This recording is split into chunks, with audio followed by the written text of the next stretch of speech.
Hello, இன்னைக்கு key rice நெய் சாதமும் அதுக்கு சைட் டிஷ்ஷாக எக் மசாலாவும் முட்டை மசாலாவும் எப்படி பண்ணுறதுன்னு பார்க்க போகிறோங்க.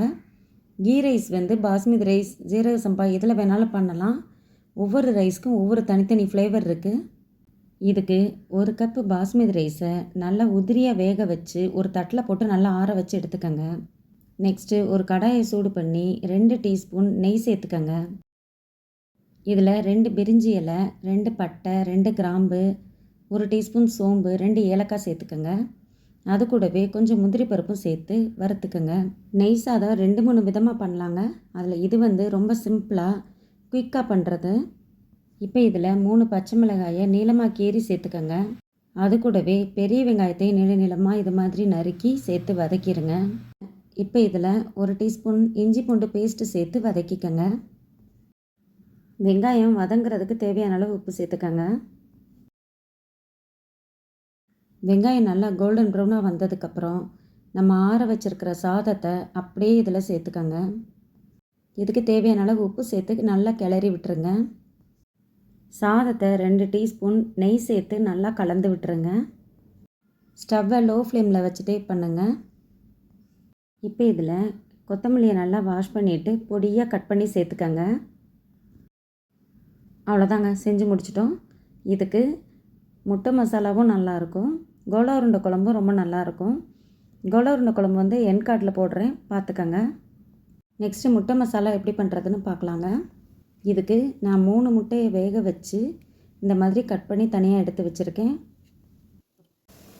ஃபஸ்ட்டு ஒரு கடாயை சூடு பண்ணி கொஞ்சம் எண்ணெய் ஊற்றிக்கோங்க.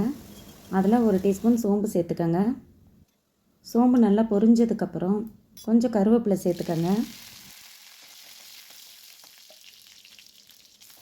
இதில் பெரிய வெங்காயத்தை சின்ன சின்னதாக பொடி பொடியாக கட் பண்ணி இதில் சேர்த்துக்கோங்க. இதுக்கு தேவையான அளவு உப்பும் 1 டீஸ்பூன் இஞ்சி பூண்டு பேஸ்ட்டும் சேர்த்து நல்லா வதக்கிடுங்க. நீங்கள் இது வரைக்கும் நம்ம சேனலை சப்ஸ்கிரைப் பண்ணலைன்னா வீடியோவுக்கு கீழே இருக்க சப்ஸ்கிரைப் பட்டனை ப்ரெஸ் பண்ணி சப்ஸ்கிரைப் பண்ணிக்கோங்க. இதில் 2 தக்காளியை பொடி பொடியாக கட் பண்ணி சேர்த்துக்கோங்க.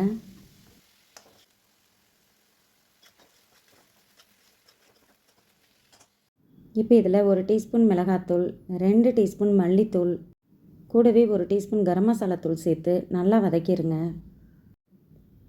ஸ்டவ்வை லோ ஃப்ளேமில் வச்சுட்டு பண்ணுங்கள். கொஞ்சம் தண்ணி சேர்த்து நல்லா கொதிக்க விட்டுருங்க. அந்த மசாலாவோட ராஸ்மெல்லாம் போகிற வரைக்கும் நல்லா கொதிக்கட்டும். இது நல்லா கொதித்து நல்லா திக்கான கன்சிஸ்டன்சிக்கு வந்ததுக்கப்புறம் நம்ம கட் பண்ணி வச்சுருக்கிற முட்டையை அப்படியே இதில் சேர்த்துருங்க.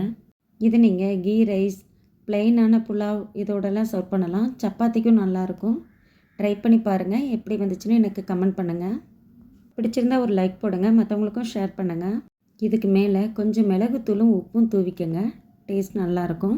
லாஸ்ட்டாக கொத்தமல்லி தலையை பொடி பொடியாக கட் பண்ணி மேலே தூவி அப்படியே ஆஃப் பண்ணிடுங்க. இப்போ எக் மசாலா ரெடி ஆயிடுச்சுங்க. இது வரைக்கும் இந்த வீடியோ பார்த்ததுக்கு ரொம்ப நன்றி. தேங்க்ஸ் ஃபார் வாட்சிங்.